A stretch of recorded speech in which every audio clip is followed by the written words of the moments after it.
crypto. কেন $72 billion Warner brothers ও HBO কিনছে Netflix? জনপ্রিয় স্ট্রিমিং প্ল্যাটফর্ম নেটফ্লিক্সের দাপট থামছে না।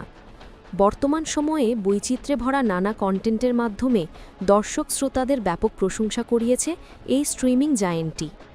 2025 সালের একটি ডেটা অনুযায়ী বিভিন্ন দেশে নেটফ্লিক্সের ব্যবহারকারীর সংখ্যা প্রায় 300 মিলিয়ন, আর এটি ব্যবহারের শীর্ষে মার্কিনীরা। অক্টোবরে নিজেদের আর্থিক বিবরণীতে নেটফ্লিক্স জানায় তাদের বার্ষিক আয়ের পরিমাণ 11.5 বিলিয়ন।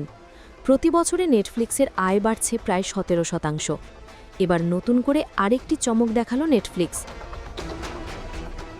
সপ্তাহব্যাপী বিডিং যুদ্ধের পর মার্কিন প্রযোজনা প্রতিষ্ঠান ওয়ার্নার ব্রাদার্সের টিভি, ফিল্ম এবং স্ট্রিমিং বিভাগ $72 বিলিয়ন কিনছে নেটফ্লিক্স।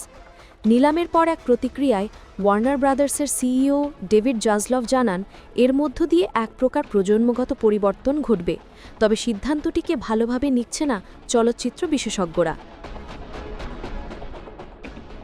তবে ভিন্ন কথা বলছেন অনেক বিশ্লেষক।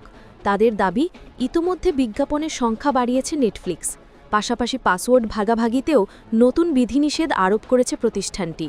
তাই ওয়ার্নারের মতো বৃহৎ প্রযোজনা কোম্পানি তাদের হাতে গেলে ভোক্তাদের খরচ যেমন বাড়বে, তেমনি বিকল্পের সুযোগও কমে যাবে। এদিকে নিলামের পর একটি বিবৃতি দেয় নেটফ্লিক্স। প্রতিষ্ঠানটির সিইও গ্রেগ পিটার জানায়, ওয়ার্নার অ্যান্ড ব্রাদার্সের সত্ত্ব নেটফ্লিক্সের কাছে গেলে হ্যারি পটার, ব্যাটম্যানের মতো চলচ্চিত্রগুলোর নিয়ন্ত্রণ পাবে নেটফ্লিক্স।